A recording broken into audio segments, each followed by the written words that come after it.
So ladies and gentlemen, without any further ado, let's start with our post-tea session right here, which will be equally enticing as the rest. We have with us for the Entrepreneur Insight, choosing the right investor for your company, Mr. Kartik Varma, co-founder, Proptiger. Kartik has financial advisory and investment management experience in India, Asia, United States and Europe. He invested money for the Zip family and thereafter for the Europe's leading hedge fund, TCI Fund Management. Before investing, Kartik worked as a mergers and acquisitions banker at James D. Wolfenson's in New York. Kartik managed the operations for India's largest theatre company, Stage Door, and helped grow the troupe into a pan-India presence. Please put your hands together as we welcome Kartik Varma. Great. Good afternoon. Thanks very much to VC Circle, to Sahad, to Ben, Megha, and their colleagues for organizing yet another successful conference. But I do take issue with the topic of this particular session that they've chosen, which is choosing the right investor, as if it's the entrepreneur's prerogative to choose who they want to be able to work with. Given the situation in India today, it's more like the other way around. You know, it's as if the investor is blessing you and choosing you as a potential portfolio company. And the image that came to mind was actually the following. You know, it's almost like the paradox of choice, as if it's a swayamvar where the entrepreneur is choosing which one of the potential suitor or investors they're actually going to be working with. And just so you know that this is a politically correct panel, we've got a male protagonist over here as well, choosing among a bevy of beauties. But the reality, the way I think the Indian market operates today is more like this. You know, most startup companies are in a situation where they're just willing to get down on both, if not one knee, beg, plead a potential angel or a VC to at least give them a meeting or offer them some attention to potentially consider investing in their business. So actually, on a more serious note, what I wanted to start with was talk a little bit about what are the entrepreneurs' emotions as they're going through the early phase of fundraising. And just very quickly, this is all partly based on first-hand experience, but also based on the experience of having met and interacted with more than a few dozens of entrepreneurs. I think the biggest thing that's operating in the entrepreneur's mind is fear. You know, what if the investor does not invest? And you're always trying to be at your best behavior, put your best foot forward, and in a huge amount of insecurity, because once you've got the meeting, what is it that I screwed up on that's going to get this person to stop taking my phone call or stop responding to my emails, or that dreaded, you're a great company, great team, but we've got numerous other things we're working on at this time, sorry, but we can't pay attention to you, which is a polite way of saying, bugger off. I think the second thing that's going on in the entrepreneur's mind a lot is desperation.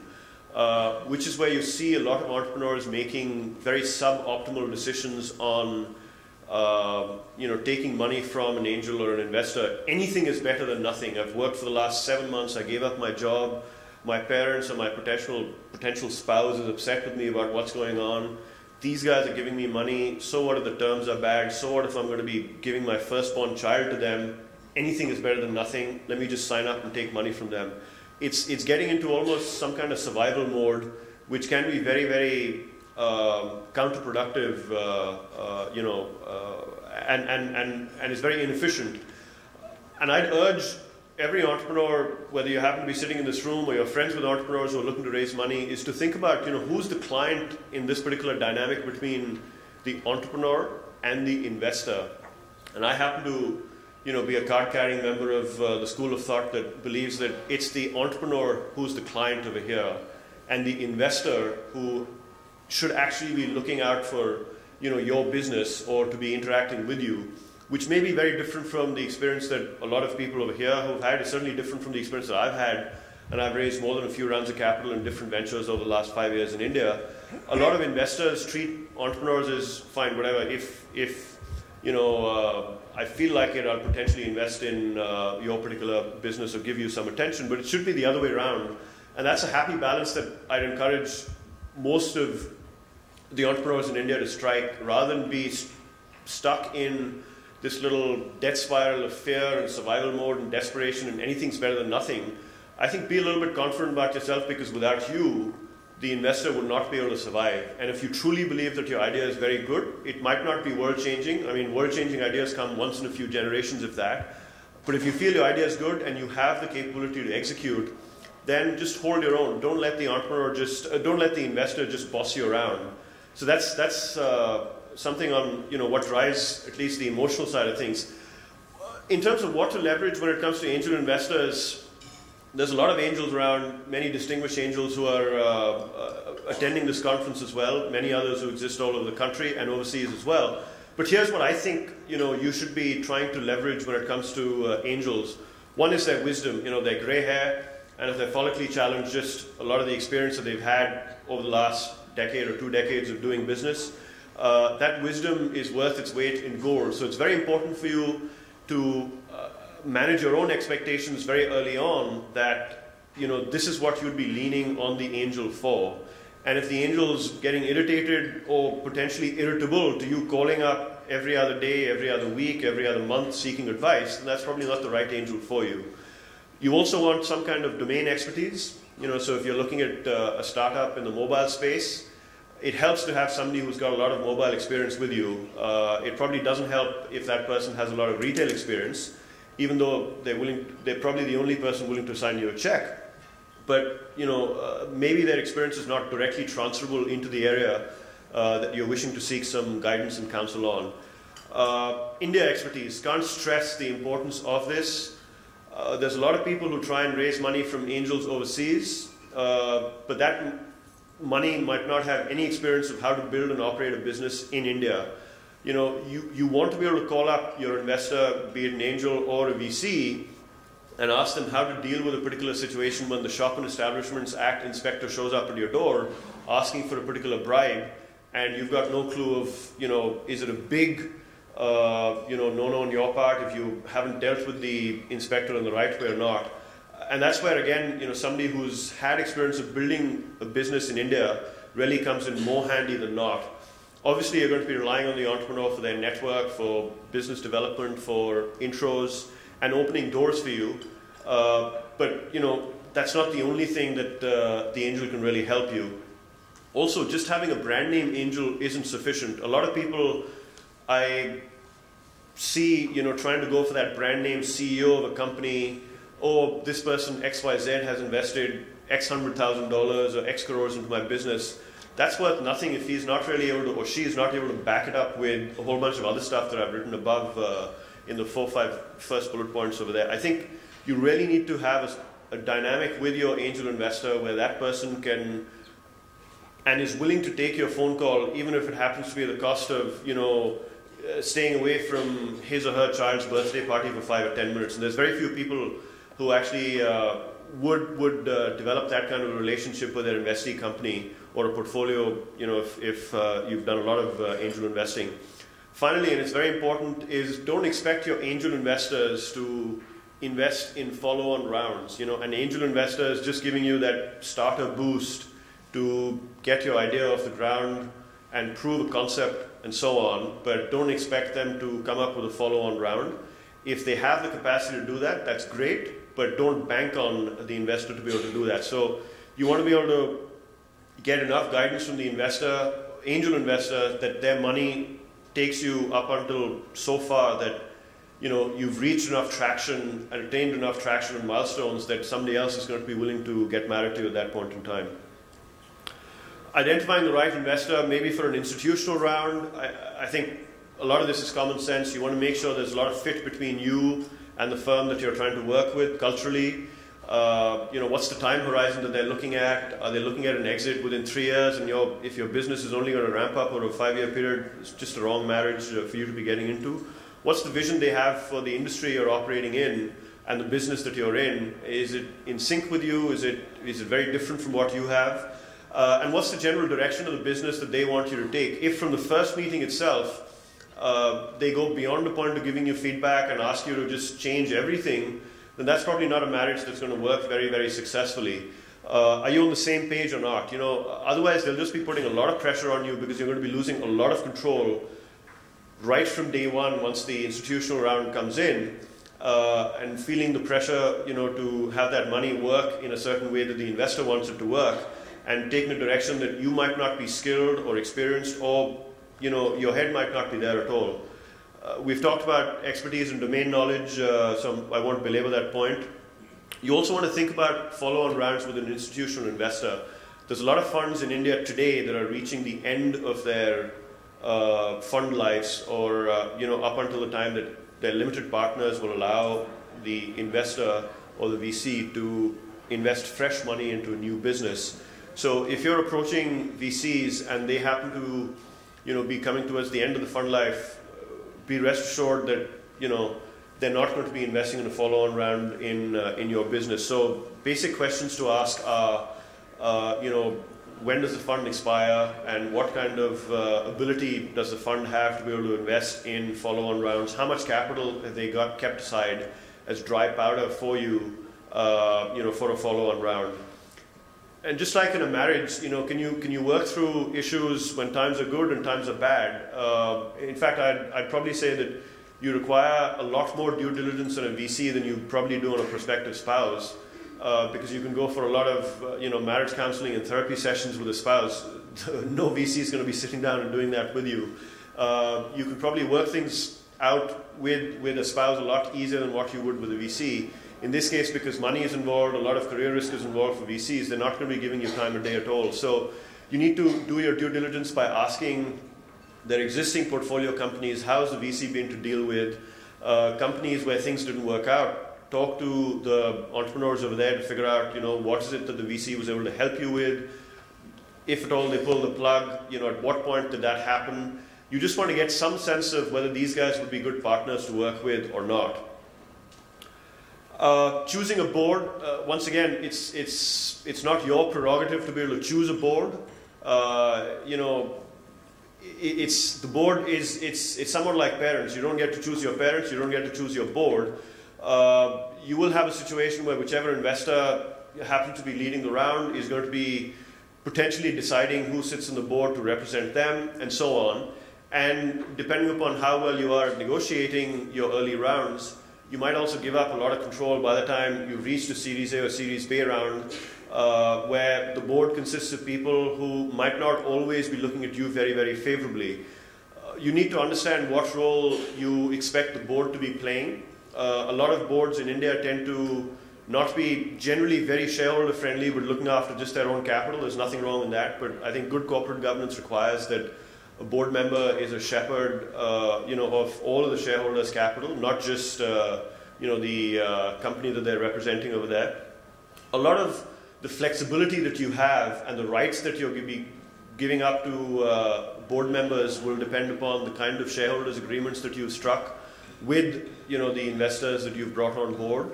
That will limit your flexibility or give you some room to maneuver when it comes to spending money or opening new offices or hiring people above a certain salary limit, etc. So you need to understand, how a particular VC and a board member representing them has behaved on other boards in the past, and also think about what kind of directors' liabilities, the directors are assuming. Very often there'll be people who don't want to sit on the board, but they want to be, maneuvering the ship from outside the board because they don't want directors' liabilities and so on. So my advice to all of you, if you're raising money and forming a board right now, is to think about getting a good law firm on your side to be able to advise you through some of these issues, because this is what I think affects a lot of entrepreneurs, and it's the short-sightedness to not have a good legal team on your side when you're raising money. That's probably going to be your Achilles heel n number of months or quarters down the line when things really start hitting the fan. Discuss issues as needed. You don't have to wait for a quarterly rhythm of a board meeting to discuss important issues with a board member about hiring somebody or firing somebody or some major strategic change or pivot that you want to conduct in your business. I think a good board member is somebody who's going to be accessible to you virtually 24/7, and if your diligence on that particular VC or board member tells you that they're just not accessible, then they're probably not the right kind of VC for you to choose. But above all, ask for help all the time. Particularly if you're doing this for the first time in your lives, you can end up choosing wrongly partners to work with, or choosing the wrong structure, or choosing the wrong kind of arrangement with a particular angel or an institutional investor. There's no downside in asking for help. You're much better off asking for help than otherwise. And you could be walking into a minefield if you're not familiar with how things can go wrong. So get somebody who's done this before to at least shine some light on what are the things that could work out very, very successfully, and what are the things that could just blow up in your face, for which you might be signing up either your entire company away, or precious years of your economic work and life away. So absolutely no downside in asking for help, whether it's somebody who's working in a law firm, or somebody whose business judgment you respect, or somebody who's a friend of a friend working for a VC or a portfolio company and so on. The one thing that I just want you to take away from this entire last 15 minutes is there's just no downside in asking for help. And don't feel shy about that at all. So with that, I'll just open it up to questions and, discuss with you any issues you have in your mind right now on fundraising. And if you're born after 1985 and you can give the middle name of each of these 4 people over here, Sahad's promised me $1 million check before the end of the afternoon for you. So open it up to questions now. Wow, this is great. I can get to go home and have lunch early then. Going once? Oh, one question. So if your venture is in a... Just speak a little louder, please. Couldn't hear you very clearly. If your venture... Is this working? If your venture is in a particular sector... Yeah. So how do you go about finding out which are the angels focused on that sector? Well, if you happen to have some domain expertise within that sector, you probably know who some of the heavy hitters are in that sector. You can easily get a meeting with them or a coffee with them and gauge whether they have the capacity to invest, or if they have the appetite or ambition to invest or not. That's one way you can do it. I think the second thing you can do is there's enough angel networks around, some of whom are represented in this conference as well, many of whom are populated by people who've got a lot of domain expertise in certain different sectors. Particularly those where there's a lot of startup activity happening. So look at their backgrounds and identify whether there's somebody whose background and experience resonates with you and who you'd like having on board. Those are 2 ways you can think of, and ask around. If you have people who are on your team who happen to have come from that particular sector, ask them who they worked for, who they reported to in their previous jobs, and maybe they can offer you some insights into who to approach. The world is shrinking at a very, very rapid pace, and you'd be surprised how quickly you can identify people who have both domain expertise and some appetite to invest in early stage startups in India right now. Yeah. Go ahead. Yeah. Give us a worst case scenario in terms of if you have received funding from an angel. Yeah. Things sort of go wrong a couple of years down the line. What's the worst that could happen? Well, I mean, the worst that could happen is, you just have a bad breakup. But a manifestation of that could be, who owns the company at that point in time, how much of the company had you given up at that point in time, what kind of board existed, and has the board fired you by then or not? As a founder, within a company who's raised angel funding, you just want to be in a situation where even if that first round of angel funding hasn't gone too well, you live to fight another day. Whether that means you've burned your capital very slowly, or that means you still have survived and you've reinvented yourself to be able to pitch to potentially another institutional or fund. You want to be able to get to that stage. The worst that can happen is it's just a bad parting. And that angel might just not give you a good recommendation or reference with a bunch of other VCs who you're considering as a partner. Because, I've come across personally a lot of entrepreneurs, a lot of wannabe entrepreneurs, where there is this perception that if you're a funded company, you're a good company, No, I mean, but that's like saying, if you've had an IPO, you happen to be a good company. No, I mean, that's ludicrous. I mean, Satyam wasn't a good company given, you know, the last episode, what happened to them 4 years ago. So, I mean, there's hundreds of examples of really crappy, stupid companies being funded.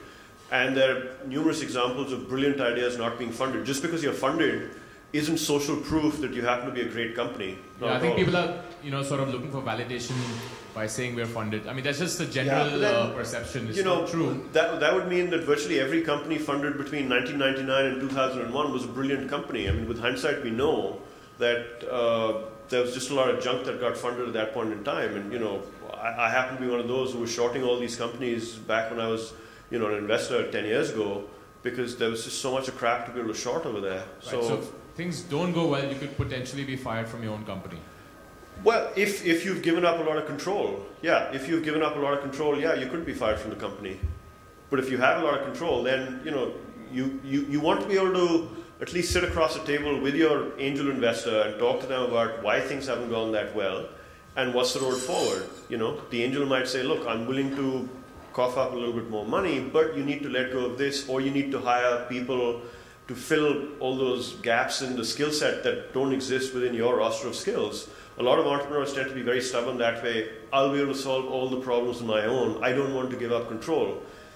That can be very frustrating for an angel as well. I don't want to just say that entrepreneurs are always right. No, not at all. You know, sometimes, go back to that wisdom gray hair point that I was making, sometimes an entrepreneur's seen the movie before. They know how things are going to end. And at that point in time, you want to be able to rely on their judgment and say, okay, yeah, I hear what you're saying.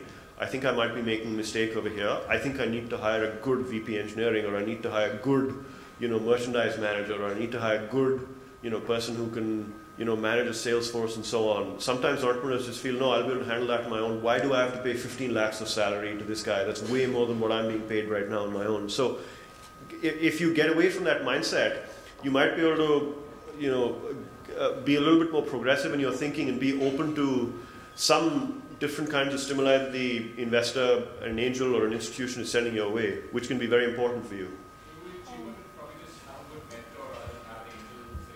It depends. I mean, if you need capital, the mentor is not putting in capital, then, you know, it's good to have the mentor, but, you know, you need capital as well. But if you need capital, then an angel who can also be a good mentor, somebody who's done this before, is very important. I mean, there's a lot of angels around who've worked for large MNCs, but have never started a company on their own. Is their capital dumb money? Not at all. But is their capital as effective as somebody else's capital? I don't know. You know, you'd rather take somebody who's been associated directly with you know, starting a business, so they can actually relate to the issues that you're experiencing. You might have some very successful CEOs of MNCs, but they've operated on the back of the calling card of a large Fortune 50 company.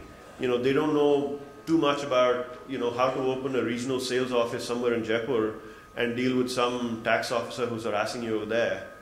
Outside of that business judgment, that's probably not something they've had to deal with, because at an MNC they've had the CFO's office dealing with all of those kind of things. So I think you really need to balance out the roster of angels you put together as well, and make sure you've got people on your team who can give you a variety of different perspectives on what it takes to start a business. Because keep in mind that the mortality risk of your little infant is highest at that early stage of the company. It's not when, you know, you've raised 5 rounds of funding and you're just on the verge of going public. That's, you've survived.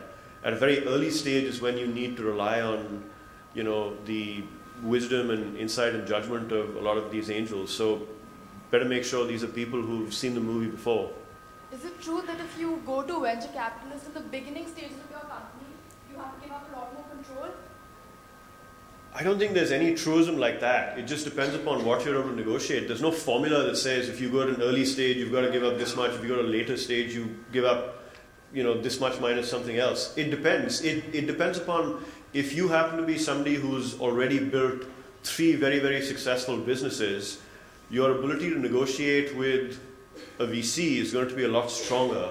And at that point in time, you can get away with just giving up a very small percentage of your company, depending upon the amount of capital you're raising as well.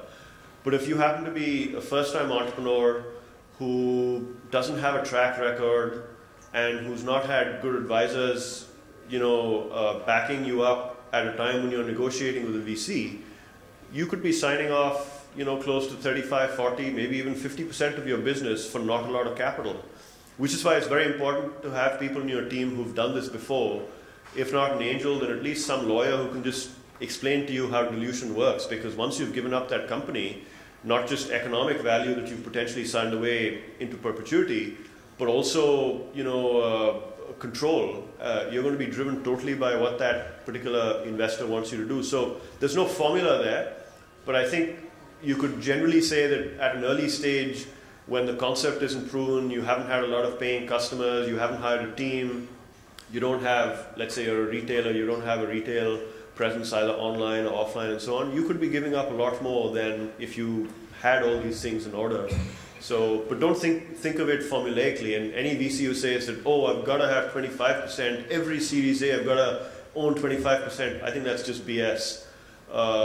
There's no rule, within the GP contract that says that every investment that they make in a Series A round, they need to own 25%. That's just a shorthand negotiating tactic that they're using your way.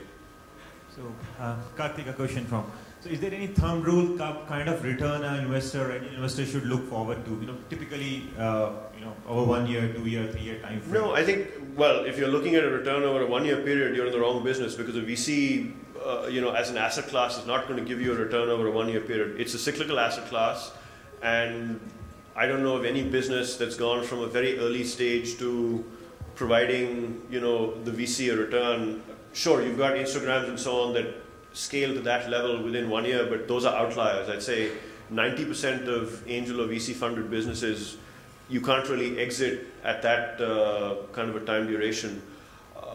Is there a thumb rule that a VC is going to use and what kind of return parameter they're looking for? I think that depends upon what's going to keep them in business. Most VCs will like to beat, the benchmark at least. Otherwise, they're just not going to be worth backing. And, the benchmark could be 15, 20%. I don't know.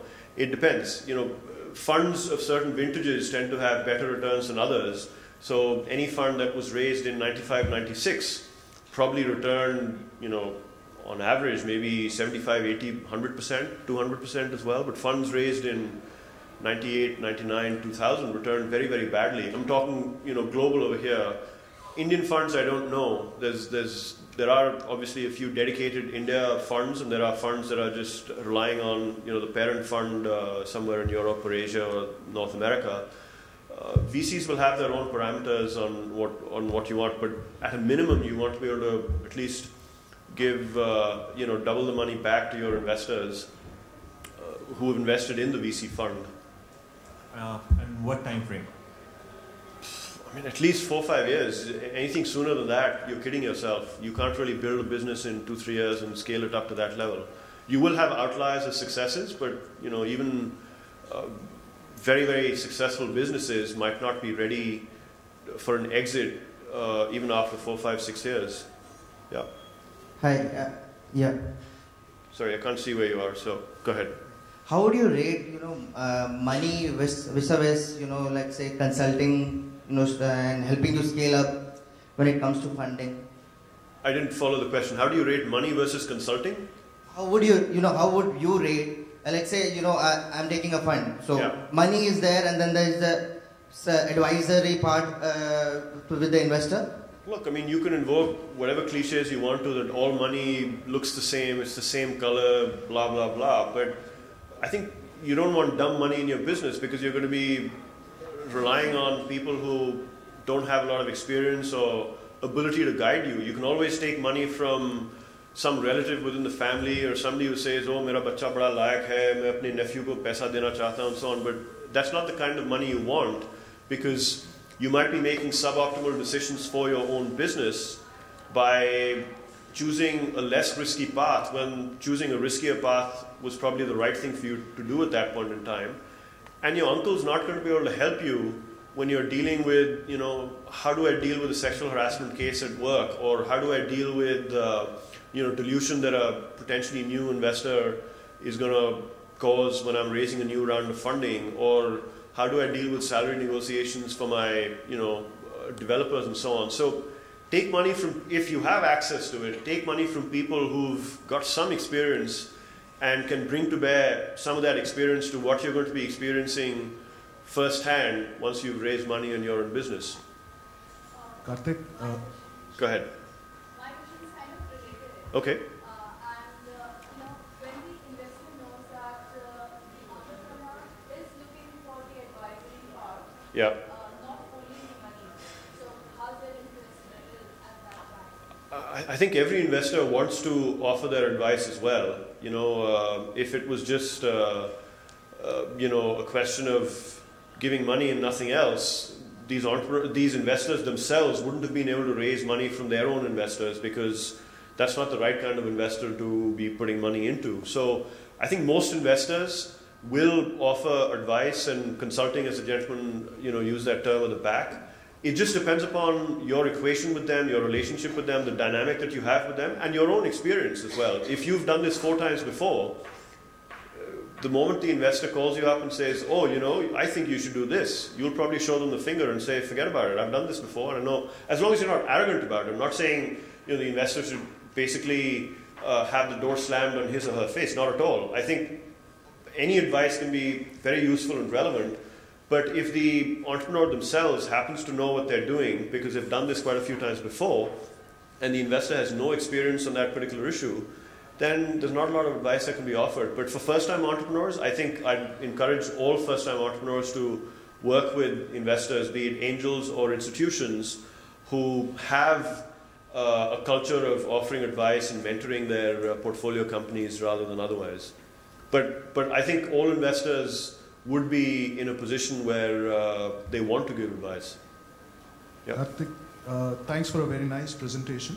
Welcome. Taking cue from that, I wanted to understand, is it possible to have so-called rights which come basis the percentage of equity in angel investors take and the business operating model? Because these two, in my view, could be different at times, because... In what way? An entrepreneur who's got a dream, he's got a plan on which he's going to run the business. Yeah. Whereas, an angel investor may have, as you have been saying, their own way the business should be operated. So is it possible to do an angel investment deal where the rights per share capital put in vis-a-vis business operations could be kept separate? The way business is run and the way rights are there for the angel investor. Yeah, I think you can structure whatever rights you want to, depending upon what you're willing to give up and what the angel is willing to give up and so on. But I think these are issues that you need to resolve before you get to a point where you're, articulating all these rights in an agreement with the angel. You want to be able to sit with the angel and understand, what is it that their expectations are of where this business could go, and whether the angel understands that this is the most toxic part of the life of that startup where the angel's investing. If the angel within 1 month starts saying, oh, you should have done something different, you should be doing something different, I don't think your courtship with that angel was conducted in the right manner. Just like in a marriage, you're not going to be getting married to the first person you see on the street, unsighted. You want to spend some time with that particular investor to understand, what kind of rights they want and what kind of voice do they want as well. If the angel is going to be poking his or her nose into virtually every business decision you're taking, then that can be very overwhelming as well. So you need to understand, what the past experience of other, investee companies has been for that particular angel. And there's enough within the ecosystem right now where there's a lot of data on how angels have behaved in the past, where you can rely on that. But you can indoctrinate any right you want, but discuss these things before you get married rather than afterwards. So no love at first sight as far as investment is concerned. You can have love at first sight as well, but you need a lot of things working in your favor for that. Yeah. In the morning session, we heard some anecdotes and characteristics from investors that turn them off when they meet teams. Based on your experience as an entrepreneur, are there any anecdotes or characteristics which have turned you off when you meet an investor? I think the biggest thing that I'd say is respect, right? Investors shouldn't feel as if they've got this God-given right to be able to treat you in a certain way. You've got to be in a position where you've got to expect a minimum level of respect from that person. So if you're not going to be talking on the phone or playing with your BlackBerry or iPhone in the middle of a meeting, then I don't think the investor ought to be doing that. I don't care how busy the investor is, but that's just basic human courtesy. If they're not there at that moment in a meeting, then you can bet that they're not going to be there, when they've invested in your business, and they're always going to be distracted. So, I mean, for me, it goes back to common sense and first principles. I think that would be the first thing that I would judge an investor on. What kind of respect are they really giving you? I think the second thing is that there's a lot of investors on the public side, on the private side, whether it's private equity and VC and so on, who feel like they know best. And you just want to watch out for that as well. If you happen to have been a person who's got a lot of business experience, you might not have built a business before, but you've got some business judgment as well, having worked for a company for 10, 12 years, having really been in the trenches and so on. But if the VC continues to impose his or her view on you saying, well, this is how it has to be done, that can be very claustrophobic as well, because you'll have a lot of people who've never built a business in their lives, never had to meet payroll at the first week of every month, never had to look at a person in his or her eyes and fire them and so on, telling you how business ought to be run. And you're like, I mean, as if you have any clue, right? So I think you just need to watch out for some of those things, and that's why it's very important for you to do due diligence on the investor. I think there's some very, very good quality investors in India, and increasingly going forward, there'll be hundreds more. But there are some people as well out there with whom you probably don't have the best of chemistry in a meeting. And if you don't have it, then there's no point in trying to create that, across 5 meetings if it hasn't worked for you in the first few. Also, be a little bit patient with the investor as well. They might have had a bad day. They might have had a company that's missed its quarterly numbers or not performed very well, or they might have just lost a very key hire or so on and so forth. So, just the way you might have had a bad day as well. So just the way the investor ought to be giving you some benefit of doubt, just offer that to the investor as well. Thanks. So I'm looking for investment in the healthcare sector. So my question to you is how to work effectively with these angel networks, Mumbai Angels, India Angels and others. How do they compare and contrast? Well, I've not done a benchmarking study of how these respective angel networks stack up to each other, but if there's somebody within one of these networks who's got a lot of experience in healthcare, I think it would be good if you perhaps just met up with that person for a drink, a coffee, or just something where you can brainstorm and share an idea with them and get some feedback on them and get some sense of whether that angel network has the appetite and the wherewithal to consider an investment in the sector that you're considering at the stage you're considering as well. So the approach would be identify all in healthcare, and within that... No, it could be somebody who might not have a lot of experience in healthcare as well, who's willing to write you a ticket. But then, recognize that they might not be able to give you a lot of domain expertise, but they might be able to bring you a lot of other experience and expertise as well.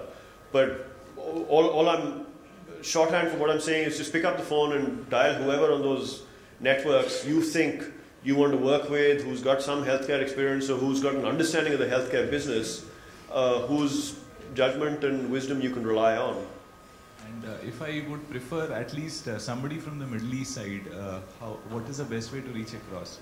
Call up a travel agent, go visit the Middle East, talk to other investors over there and understand what kind of money over there exists to, consider your investment wherever it is. If your idea is for the Middle East, then it probably makes more sense to have a Middle Eastern investor because they're going to be able to open a lot other doors for you. So for instance, there are certain jurisdictions in the Middle East where you need by law and regulations a local partner, a local passive partner. So I mean that's an obvious one for you to be able to answer in that way. So I think just pick up the phone and talk to people, and you'd be surprised how willing people might be to talk to you as well. Thanks. Yeah. Hi. Just a question, how do angel investors typically value a startup to determine what kind of money they'll pay for what percentage of the stake? I think, to be honest with you, that's a bit of a black box, and it's very difficult to say, how is it that an angel is going to be valuing. You could use rules of thumb, or like the lady who's sitting 2 rows ahead of you said, oh, how much are you giving up in the first round of funding, etc. I think depending upon the amount of money you're raising, and I'd say for the kind of idea, I'm generalizing grossly over here, so don't treat this as a formula, but at a minimum, you should have raised, $300,000 to $500,000. I'm talking in dollars over here. So maybe say up to 2 crores or so for your angel round, because that's going to give you enough traction to get to potentially a stage where you've met some milestones. And for that, an angel might take anywhere from, depending upon the industry, how hot the idea is, the economics of the business, certain early milestones you've achieved, they may take 15-20%. I don't know. But I think your goal at the early stage shouldn't be to maximize value. It should be to get some money in your kitty that you can use to prove the concept out, and then invite potentially other investors to come in. So at that early stage, I think it's useless trying to maximize value. But at the same time, that doesn't mean that for that $250 to $500,000, you give up 50% of the business. I mean, there's by the time you're done with potentially a A and a B round of funding, there's not going to be a lot of incentive left for you to remain in the business after the dilution that you suffer from that. And also, if it's been a very dilutive angel round, so let's say you've raised whatever dollars you have in the first round of funding, angel round of funding, and you've given up 30 to 40% of your business at that point in time, that might put off a potential institutional investor at that point, because they'll say that's way too much that you've given up, and there's just not enough equity to go around for institutional money to come in successive rounds. So there's no formula, but it should feel right to you, and you should just be projecting ahead to follow-on rounds to see how much you could potentially be left with, and how much would they be left with in the pie to divvy up among institutional investors who you'll probably seek money from going forward. Hi, Kartik. Yeah, go ahead. I have a question. Suppose I'm about to raise my first round, and it is from a local builder who has lots and lots of money. A local builder, you said? Yeah, builder. Okay. So will that affect, probably, apparently it's black money. So will that affect my later round of funding from someone like you? I'm not an investor. I'm an entrepreneur right now. I'm just giving an example. What industry are you operating in? Education industry. Education industry. So again, a cash business, right? So the way an investor might look at it is say, look, what's the quality of the early stage investor who's already invested in this business, and if they feel that that investor is a little dodgy, they might not want to be associated with you. And that's happened numerous times before, where people have said, look, great idea, great entrepreneur, but don't want to work with that investor. The second point I want to make is that if you've taken money from that investor and you don't know, whether that is legal or illegal money, you've given shares to the investor in lieu of the money that's come in. So as far as you're concerned, that's a transaction that's happening in a very legal way, because you're giving share certificates against that money that's come in. So what it means in the eyes of the taxman is totally different, but what it means in the eyes of a potential investor in a follow-on round, they might look at you and say, oh, this guy wasn't able to raise money from anybody else, and the idea was really good. They might just find reasons to ding you and say, Maza nahi aa raha hai, I want to stay away from this. And a lot of investors might also say, look, this is not something I want to get involved in. So to the extent,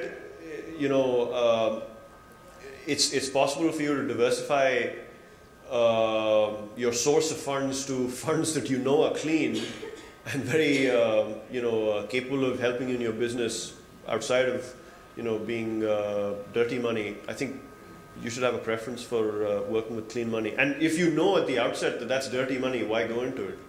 Unless you feel like that builder is going to be able to offer you a lot of benefits on the retail side as you develop your education footprint, and if your education business is a very brick and mortar business, then that's something you might say, look, this guy owns X million square feet of space in malls all over the country, and this guy's going to be able to give me that. Then the story is very different. But as far as you're concerned, look, you're not the taxman, right? You don't care whether that money is clean or not, but you do care about your own reputation, and you don't want to be associated with somebody. So tomorrow, if that builder gets raided by the income tax department or the CBI, what are you going to do? You just suffer collateral damage for no fault of yours. So, choose wisely. Okay, thank you. That's it. Thanks, guys. Always ask for help.